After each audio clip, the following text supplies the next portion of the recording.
I just want to welcome all of the people who have attended. We are hosting this estate webinar as a result of our seminar that we had earlier in the fall.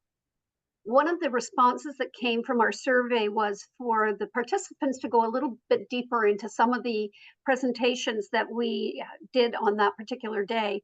And of keen interest was the estate area. And Aquia Carmichael is our Vice President of Estate Planning and Services at the company. We appreciate what she is doing in the short period of time that she's been with us and the services that she has already provided to a number of our clients. So here are some of the housekeeping rules I suspect everybody knows to turn their phone off. Number two, we want this to be an interactive session. So if you've got questions, please raise your hand or put them in the chat line and we'll do our best to answer them at the time that you submit them. The other point is we intend to finish this between 1:45 and 10:10, so there will be time at the end to ask questions.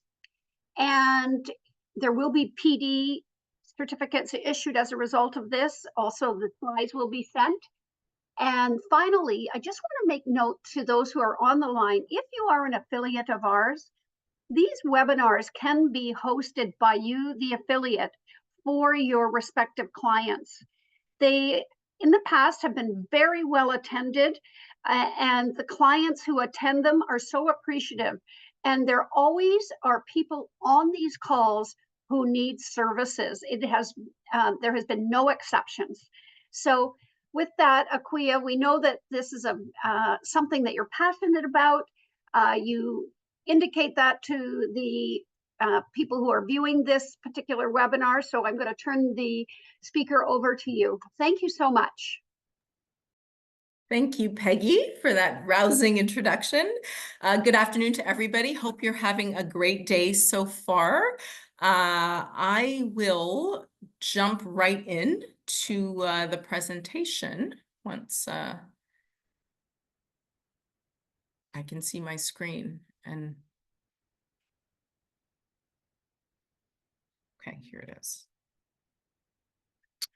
Okay, so again, thank you everyone for tuning in. Today's topic is the CPA's Blueprint to Estate Planning Success, Trust, Estates, and Beyond. And today we will be looking at trusts. We're going to spend a lot of time on trust and trust planning and how that can be a really important part of estate planning. As Peggy indicated, I'm going to speak for about 45 minutes, and then we will leave time for questions if there are any. So just a reminder to everyone that the information provided today is provided for general informational purposes only and not to be taken as providing legal, tax, or any other type of financial advice. We do always recommend that you reach out to the appropriate advisor with specific questions that you may have. So on the agenda, three major points. Trust planning is part of the estate plan. How and where do trusts fit in when we're dealing with estate planning? We'll delve into that. And then we'll look at trusts for various life situations. So trusts can be used in a myriad of different planning situations and opportunities. And we will drill down to look at a few specific ones. And then we'll follow with the Q&A. Okay, so first off, I've got a scenario for you. I usually like to start these presentations off with a scenario, and this is going to be interactive. I will give you the details of the scenario, and then I've got two asks of you, and I hope you'll respond in the chat, and then Shelby will let me know what's being said in the chat. The first question after the scenario is if a client's speaking to you, what is your response? And then I'll ask another question after that. Okay, so here's the scenario. A client comes to you. So this is a client that you have been working with for many, many years. Your client is older in years, is in his or her 60s or 70s, somewhere within that span. Your client was married once, but their spouse passed away. They have no children. High net worth clients, so client has more money than they're likely going to spend in their lifetime, certainly don't need all the money that they have, for their lifestyle and just for maintaining themselves. The client is a dog lover and has 3 dogs, 3 really cute dogs that you see in front of you.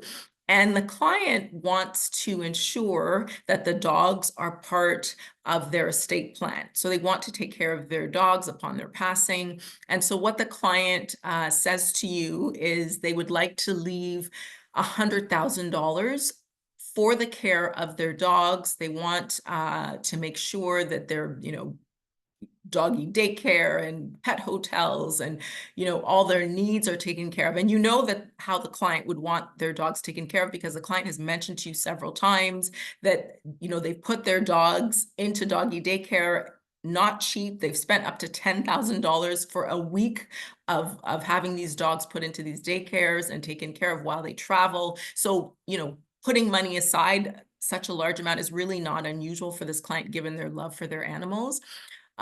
What the client also wants is to have like a pet nanny take care of the dogs. So in addition to setting aside money to take care of the dogs for their lifetime, the client also wants to make sure that there's an individual, somebody that the client knows and trusts, is going to be named in their will as a pet nanny to, watch over these dogs, take care of them, and receive a salary of $50,000 a year.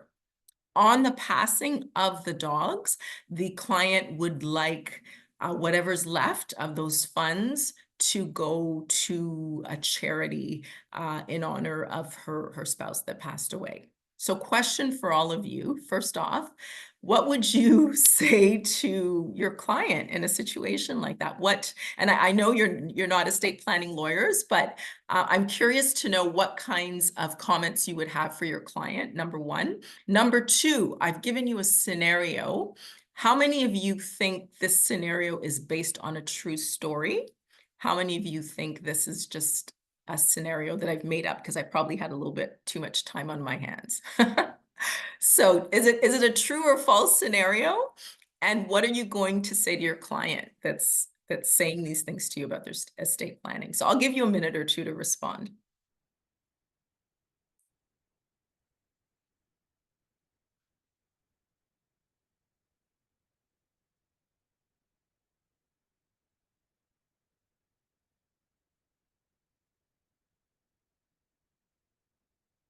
It's pretty quiet out there. And I don't see any responses. I did see one response that just came into the Q&A panel. Somebody said that they think the scenario is true and that they would create a trust to take care of all of it. Okay, well, I guess it's a bit of a giveaway, right? Okay, any others? Sorry, I'm just realizing I had attendee chat disabled, so that is my apology. Please ask in the Q&A panel and I'll read them there. Scenario true or false? Yeah, so somebody also said that dogs are considered properties in Ontario and that they should leave the dogs to a trusted person or leave a fund to take care of the dogs to the trusted persons. And then either create the instructions in the will or in a separate letter of wishes created before the will is drafted and incorporate that by reference in the will. Okay, brilliant, brilliant. And then someone else said they think the scenario is true as well. Okay. So too much, I guess I'm giving away too much there. Okay, any other comments? I see another. I've also re-enabled attendee chat, so okay, should work now. Okay. All right. Well, thank you for everybody who did comment. And quite frankly, I see here I'm dealing with some very astute and educated individuals as it comes to matters of trust. So yes, it is true. It is, and I've changed some of the facts of the specifics just a little bit, just to protect my clients' information. But yeah, I did work with and it's not, I've worked with clients on matters around pets and estate planning, because that is something that comes up quite a bit. I want to just make sure I get back to my slides. Okay, there we go. And so, yes, and the reason obviously that I bring this scenario up is we're talking about trust, and what I've suggested to you through this trust is really, or through this scenario, is setting up a pet trust. Now, interestingly enough, pet trusts are not, technically they're not legal in Canada, because just as one of the, somebody commented, pets are considered personal property, like a table or a painting. They're sentient beings, but the law doesn't consider them, to have the same level of personhood as humans have. And so setting up a trust where pets are the beneficiaries is not legal in Canada, just because they're not able to enforce the terms of the trust. They, a dog can't go to court and, insist that the trustee enforce the requirements of the trust if the trustee is not doing so. And so, just as one of the comments that was made, there are some ways around that. You can, in a will, name a guardian and leave monies to that guardian to take care of the pet. That is one way to deal with it. It is possible to set up a trust and indicate that these pets are to be taken care of. That is a possibility, and give instructions to the trustee. But naming other individuals to be involved to receive the monies to take care of the dogs is also really important in the drafting. So we're talking about trust. I thought that starting with pets might be just a good way to give a sense of, what you're dealing with when you're dealing with trust. You're taking funds or taking an asset, and you're using it for the benefit for another, again, not usually dogs, for an individual, but then you've got another entity or set of people called the trustees, who are going to be following instructions that are left by the person setting up the trust. So when we talk about trust planning as part of the estate plan, obviously one of the key things always is, or one of the key questions when we're dealing with estate planning is, who are the beneficiaries of the estate? When your clients come to you and they have questions around doing their estate planning, they want to put a will together, who do you want to benefit? That's one of the first questions you're going to want to be asking. First of all, you want to know what kind of assets does a person have. Then you're going to drill down into who the beneficiaries of the estate are to be. And then how should they receive their share? That's another really important part of estate planning. Once you determine who the beneficiaries are, there's the question of how they're going to receive whatever it is that's being left for them. Of course, the individual receiving these assets is the beneficiary. And the question of outright distribution versus staged distributions can and often does come up. I, in the past, have worked with, a lot of clients who had questions around, how do I distribute my funds to family members, particularly when you're dealing with parents who have children, adult children in particular. And sometimes there are concerns around giving children, an outright distribution of assets because of concern about whether or not they'd be able to handle those assets appropriately. So here's another scenario for you. I've got these three ladies, and right in the middle is, let's say this is the grandmother of these two grandchildren, and her name is Elsa. And the daughter or the granddaughter right in front of us is Bianca, and the one behind Elsa is Brittany. Elsa comes to see you, or Elsa's thinking about her estate planning, and she's got about, once all the debts, taxes, other gifts in her estate have been distributed, she's got about $1 million that she wants to distribute equally between her two granddaughters. And her granddaughter Bianca is older, very responsible, no issues around her ability to manage funds well and responsibly, whereas Brittany, not so responsible, concerns around if she gets a large sum of money into her hands outright, lots of concern it's not going to be handled properly. And so if Elsa was sitting in front of me and I was in private practice instructing her, I would be asking or suggesting to her that she consider an outright distribution if it's $1 million, of $500,000 to Bianca, because she can, a check can be written by the executor or by the executor to Bianca for $500,000 because she can manage that money. Elsa's confident of that. But then to Brittany, she would definitely should consider setting up a trust. And in setting up a trust for Brittany, she could decide on when Brittany should receive this $500,000 and in what amount. And let's say Brittany is 24 right now.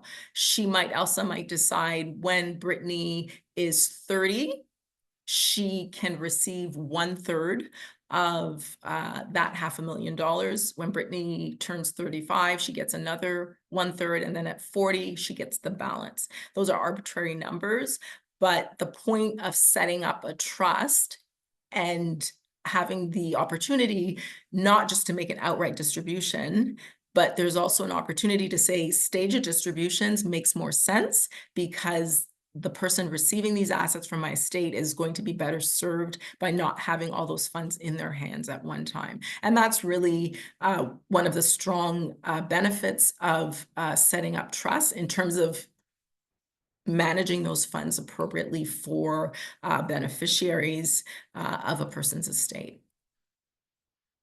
So let's just step back a little bit here. What is a trust? It's a legal relationship concerning property that involves three major individuals or / entities. It's the settlor, so that's the person that wants the trust to be created.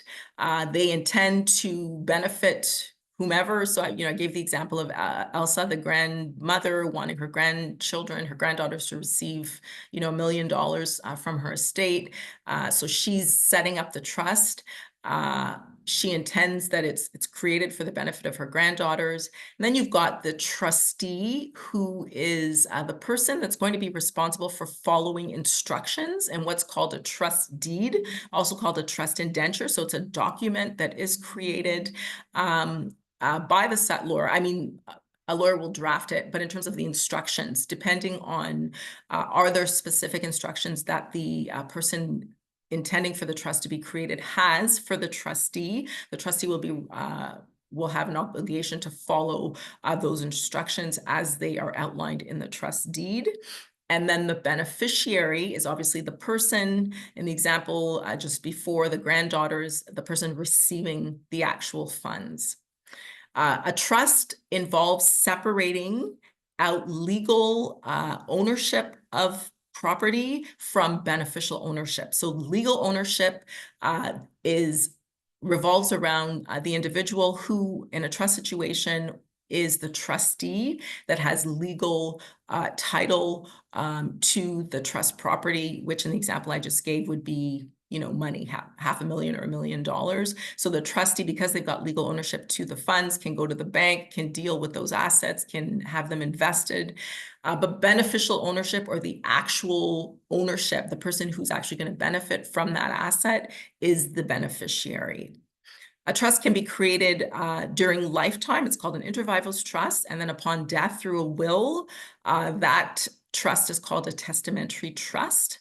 And then the trust can also be discretionary or non-discretionary. So a discretionary trust is a trust that where the trustee has discretion, absolute discretion over who the beneficiaries are. So who's going to receive assets from the trust, when they receive them, and what amounts they receive them. They've got full discretion on that. In a non-discretionary trust, the settlor has made very specific requests around who the beneficiaries are, the amounts that they're to receive out of income and or out of capital. And so things are much more delineated and much more specific. And then the trustee has an obligation to follow those rules or instructions in the trust deed. Also, just important to be aware of the 21-year deemed disposition rule with regards to trusts. As per the Income Tax Act. So there is a deemed disposition and a reacquisition by the trust of capital property every 21 years.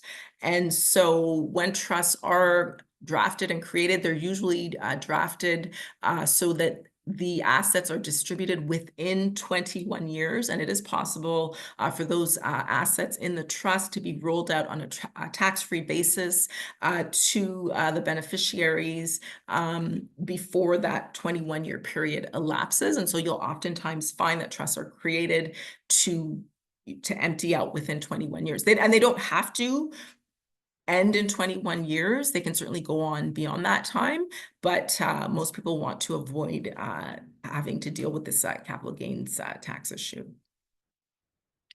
So let's look at trusts in various situations. Where are trusts often used and recommended? So I want to start with blended families. This is an area where oftentimes there are issues around managing the interests of a spouse and also children from a previous relationship. So I've got a picture here of, an older couple. Let's say it's a second marriage for both of them. Let's say that they both have children from a previous marriage, and they've come to the relationship. They're older, they've amassed, a certain amount of wealth, they've got a, certain level of assets. And the question for people in blended families generally is, what happens if either one of us passes away? If I have all of my assets and I leave them to a second spouse, I have children from a previous relationship, and then my second spouse remarries to another person, and then in their will, they leave all their assets to their new spouse. My children from my first relationship receive nothing. And that's very, very concerning for a number of different reasons. And, couples can enter into cohabitation agreements, marriage contracts to deal with those issues and deal with how the assets are going to be distributed upon death. Or divorce, but certainly setting up trusts, a spousal trust is one way that you can deal with some of these issues that come up in blended families, because you want to make sure, most spouses want to make sure that their surviving spouse is going to be taken care of, but they also want to make sure that children are also that their assets preserved for children as well.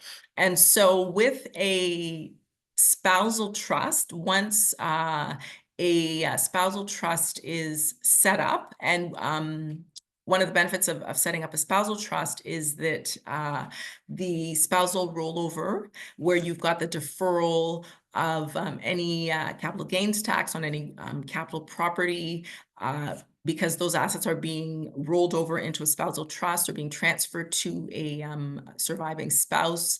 Once that can take place, there's a deferral of these capital gains taxes until that spouse passes away or disposes of these assets themselves. One of the benefits of setting up a spousal trust is that the trust deed can be drafted so that for the lifetime of the surviving spouse, they have access to income from the trust property, and also the ability to encroach on capital. And then on their passing, any assets that are remaining would go to the children of the deceased spouse. That way, there is no concern about assets being diverted to another person, another family, when the first of two spouses passes away. One of the things to pay attention to, though, is, and this does happen, we see this a little bit more and more these days, if there's a blended family situation and the children of, let's say, the for a spouse has, was married previously, they have adult children, and their current spouse, their second spouse and current spouse is similar in age to their adult children. One of the concerns and issues is the children are going to have to wait until their step-parent passes away before they can access any assets of the estate. So another planning option includes not just having a spousal trust, but also a fully discretionary trust. And I talked about discretionary trusts earlier, setting up a trust where the spouse as well as adult children would all be named as beneficiaries of this second trust, this discretionary trust. And then that way, the children would have access to assets from the estate, and they don't have to wait until their step-parent passes away. And again, because if they're similar in age, they, the kids and the step-parent could die at the same time. The kids might not ever receive any assets. So that's something to think about when dealing with planning for blended families and setting up trusts. One of the issues, though, is the tax implications around having a spousal trust and a fully discretionary trust. Any assets from the estate of that first spouse in that blended family situation, any assets that are rolled over into this discretionary trust would obviously not have access to the spousal rollover and the ability to defer any taxes on any capital assets. So that's one thing to be aware of. One of the other things, though, I do always mention is that when we are planning for blended families, the tax, the taxes, saving on taxes or minimizing taxes. Of course, we always want to help our clients have as little tax liability as possible. But because there are other issues to consider when you're dealing with blended families, these are family units where they're prone to high conflict and other issues. It's important to not always be focusing on the tax issues and to be thinking about other issues that may come into play. What's the word? The tax tail should not wag the dog, right? Like we want to be sure that it's not always about saving on taxes. There are other things that need to come into consideration when we're planning for these kinds of family units. Another set of issues to consider when you're dealing with blended families surrounds the kinds of assets that are in the estate. So if you're dealing with a blended family, and let's say that there's a family business that is in play, and family business shares are the major asset, and they're going to be transferred into a spousal trust, it's important to be paying attention to income that the surviving spouse is going to receive from these business shares.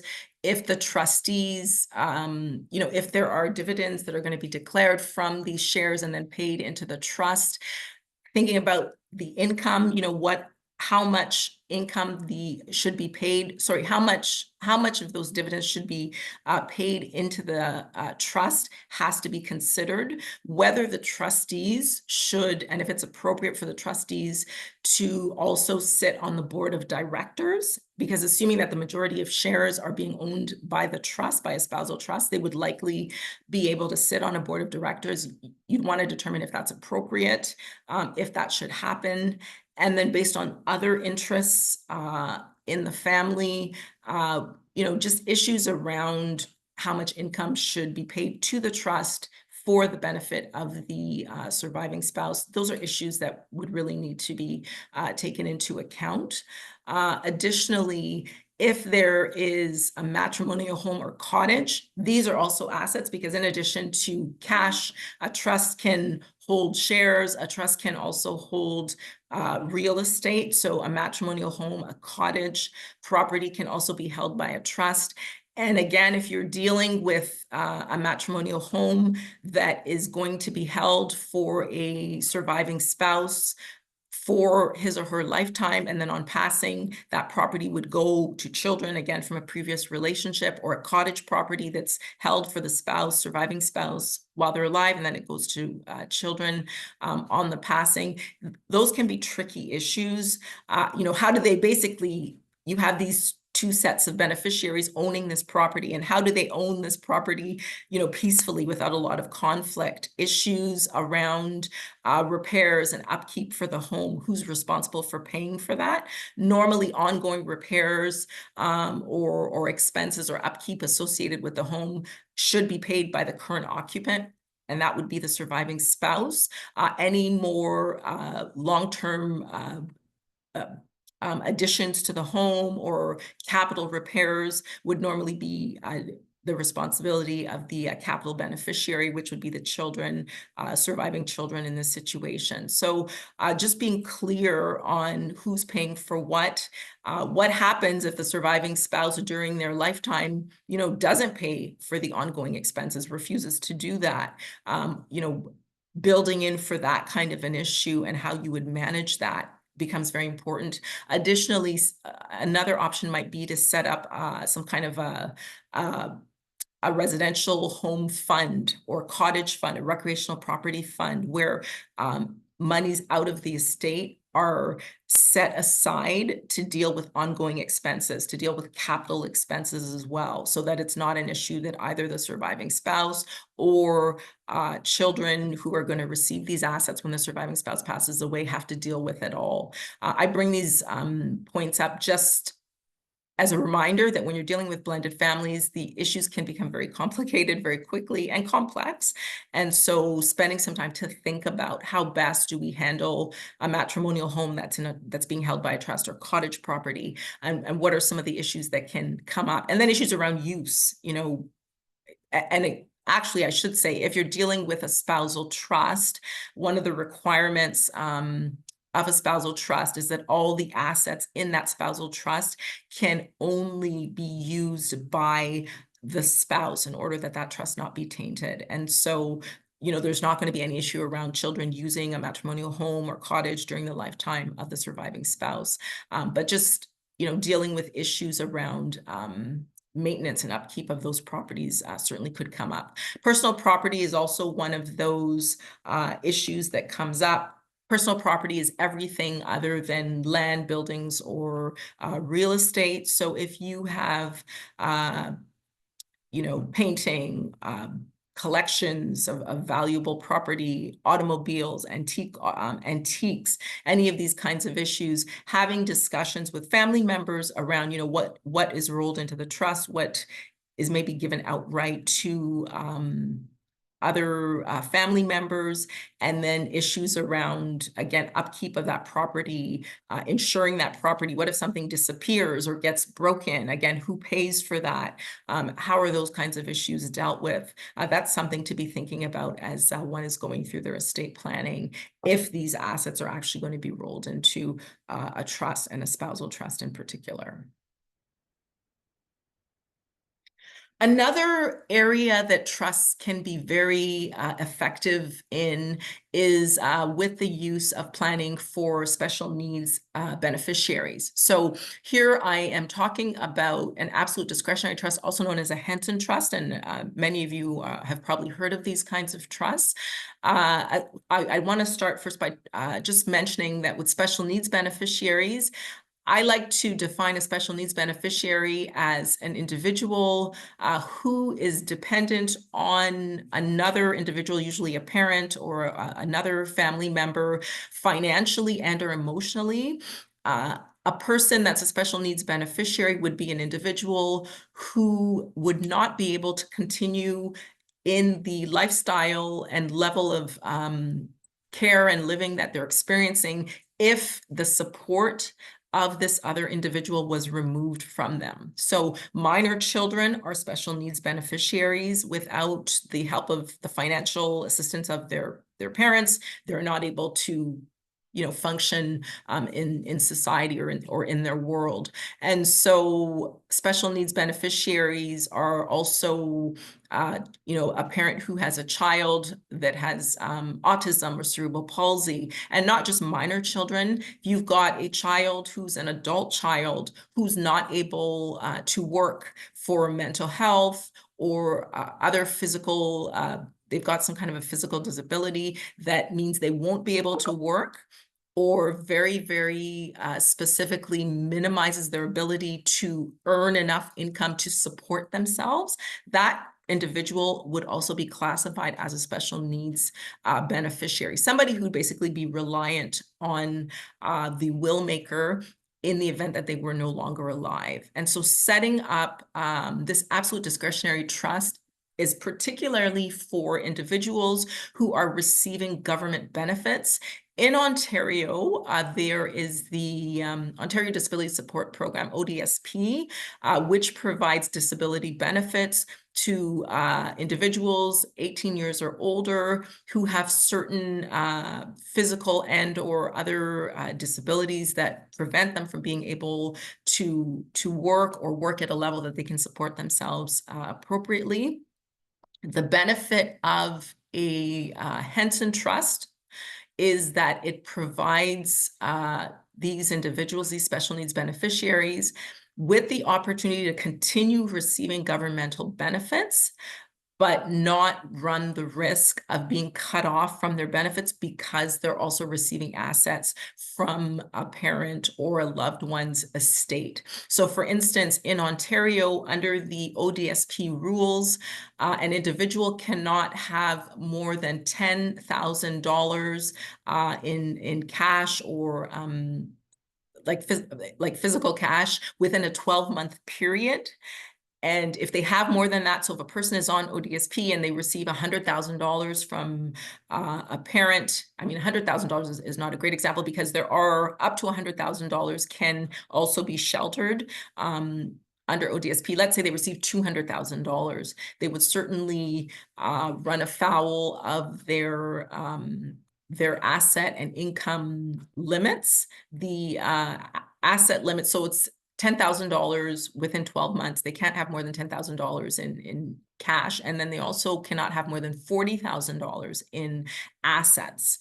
So, and there are some exemptions to that. A home is exempted from these rules. An automobile is exempted. If they've got RDSP savings up to $200,000, that's also exempted. So a person who's receiving these governmental benefits, there are some exemptions to the rules, but certainly if an individual in this situation receives significant assets from their parents' estate or potentially could do so, setting up this Henson Trust, the way that the trust is drafted ensures that they can continue to receive assets from their deceased parent or loved one's estate, but continue to also receive government benefits. Additionally, if the Henson Trust is designated as a qualified disability trust, and there's certain rules that have to be met in order for the trust to be designated as so, there's preferable tax treatment on this Henson Trust. Normally, with this Henson Trust created through a will, any testamentary trust created through a will, after 3 years, if the estate is designated as a graduated rate estate, will have to is taxed at the highest marginal tax rates. But if this this Henson Trust is designated as a qualified disability trust, then it does benefit from graduated tax rates in terms of the way that the trust is taxed. And so there are some significant benefits with regards to setting up this Henson Trust, and then also having it designated as a qualified disability trust. Additionally, I want to talk very quickly about alter ego and joint partner trusts. So these trusts are very effective for individuals that are planning later in life. In some circles, I've heard people suggest that alter ego and joint partner trusts can be will replacements, so they can be used in place of a will. They can be used in place of powers of attorney. And we'll talk about that in a moment. They certainly can be used to help with powers of attorney. A couple of benefits that come from alter ego and joint partner trusts is that they're private. They are less susceptible to will challenges because the assets are being given through a trust and not a will. And there's also no need for probate with an alter ego or joint partner trust. There are, of course, some requirements for a person to qualify to have these trusts set up. And into the settlor, so the person who's having the trust set up and it's being set up for their benefit, must be a Canadian resident. They have to be 65 years or older when the trust is created. The alter ego trust, that's for an individual. If a couple is setting it up together, the individual or the couple, if it's a couple setting it up, must be entitled to receive all the trust income up until their death. They alone and nobody else is entitled to receive any assets from the trust. The 21-year deemed disposition rule also does not apply for this type of a trust. It's considered an inter vivos trust. So again, it's created while a person is alive. So it's considered an inter vivos trust. And upon death, there is a deemed disposition of the assets at fair market value.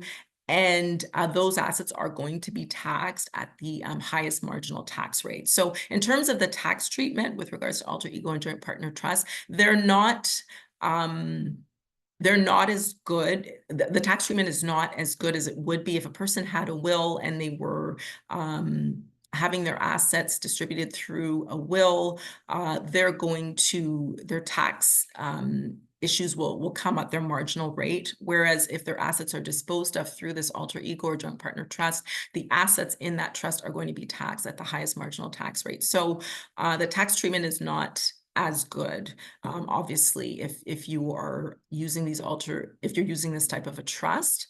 But again, as I said, it is a potential will substitute because the assets that are transferred into this into these trusts, there's also no issue with there's not a deemed disposition, so that there's no requirement to pay any capital gains tax once those assets are transferred into the trust. They're transferred there without any issue around the deemed disposition. In terms of acting as a power of attorney substitute, the individuals that are named as trustees can, if the individuals setting up the alter ego and joint partner trust, so a couple that's setting it up, the trusts, all the assets in the trust, they're rolling all their assets into the trust. They can use all of these assets for their benefit, and the trusts are set up so they are only for their benefit. But if they should become incapacitated, the trustees named in the alter ego trust can continue acting on their behalf. And that's why people say it works also as a POA substitute, because if the individuals become incapacitated, the trustees can continue to deal with the assets for these individuals and make sure that their needs are taken care of without the need for a power of attorney. Now, it would only apply for their finances. You would still need a power of attorney for personal care because obviously the assets in the trust don't deal with personal care decisions. So that's still something that would be required. Again, it does facilitate estate planning for people in their later years. I talked about avoiding will challenges. And I will say in the last probably 5 to 10 years, I have personally seen that more and more clients are having these trusts set up because of the ease of just transferring all their assets into the trust. They don't have to deal with probate, will challenges, the privacy, some of those other issues that are important to clients, give people reason to want to use these kinds of trusts. Okay, very quickly, I'm going to talk about this age 40 trust. This is an opportunity to use a trust for income splitting It is ideal for high income earners to provide tax efficient support to a low income child or children. So if an individual has people in their family and the person is a high income earner, they want to be able to do some income splitting and, pay for tuition or for music lessons or for travel for more low income family members, then setting up what's called this age 40 trust is an option. The way that it works is that the trust would be created for a specific family member while they're under the age of 21. And then the income of the trust, so any income in that trust would not be paid or payable to the beneficiary while they're under 21. So the trust would be drafted in such a way that this would be one of the requirements of the trust or one of the instructions in the trust. Basically what the settlor, so the individual, the high income earning individual in the family, they would be transferring funds to the trust, and normally it's done through a loan to the trust, and it could be done so that the trust is lent this money at the prescribed rate. Interest would have to be paid annually on this loan. And then later in this individual's will, they could choose to forgive that loan. But while those funds are being loaned to that trust, the settlor who is loaning that money would also have access to those funds as well. Any trust capital would vest in the beneficiary. The trust would have to be wound up before the beneficiary turns 40.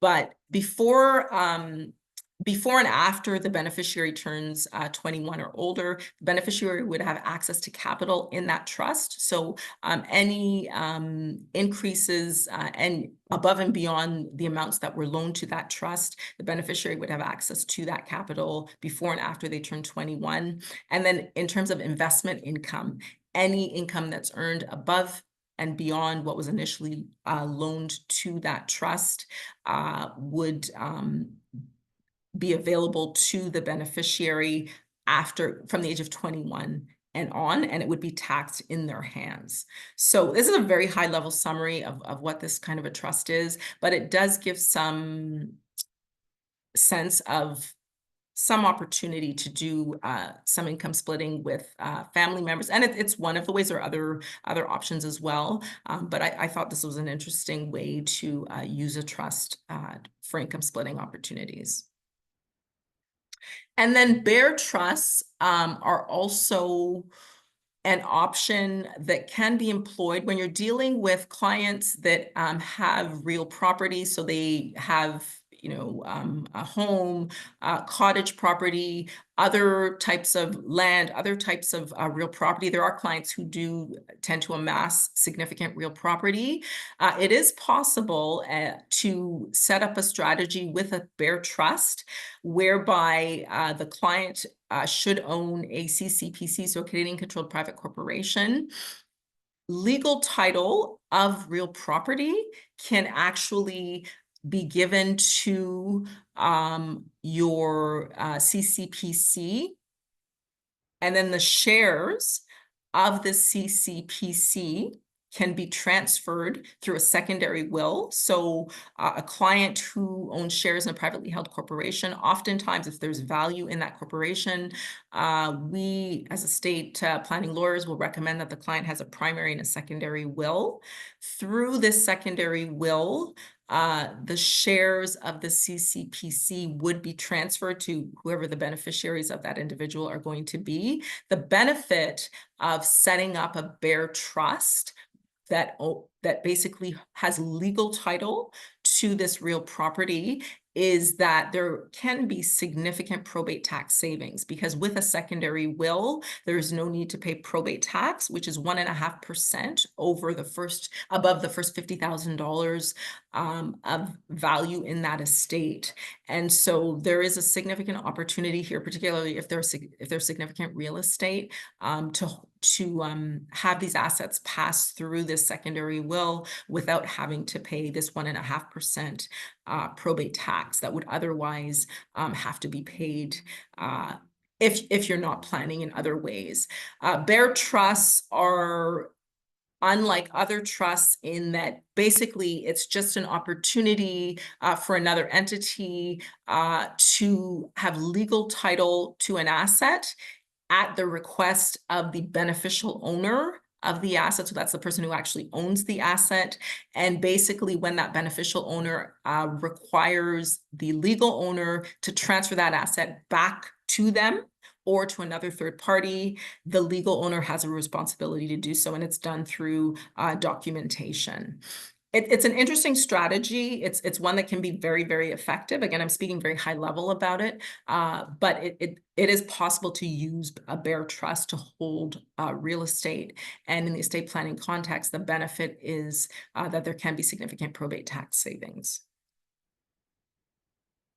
So at estate stewards, I want to share very briefly what some of the ways are that we can assist your clients and yourself if you have estate planning questions or issues you want to deal with. We provide in-depth estate planning consultations with clients. So in addition to offering professional executor, trustee, and power of attorney services, we will meet with clients independent of those services that we offer to provide estate planning advice on, how their wills and powers of attorney and trust should be set up.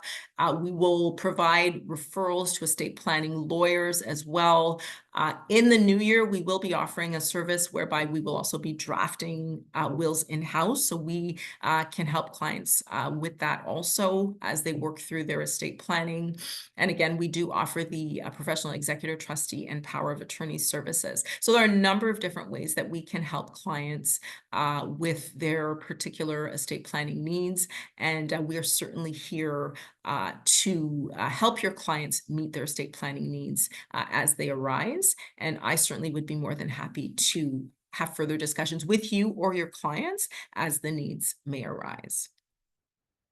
We also act as a trustee, and we can be appointed through a testamentary trust or in a trust deed or an inter vivos trust. So if clients want to have a trust set up for a family member, but they need assistance just in terms of expertise in managing that trust, we certainly can provide assistance in that way. And potentially have to have a look at the terms of a trust. But if a trust is already set up and a person is named as a trustee, maybe a client is named as a trustee, but they're overwhelmed, they're unsure of how to manage the responsibility that's been given to them, we can certainly act as an agent to the trustee and provide the professional advice and assistance that they might need.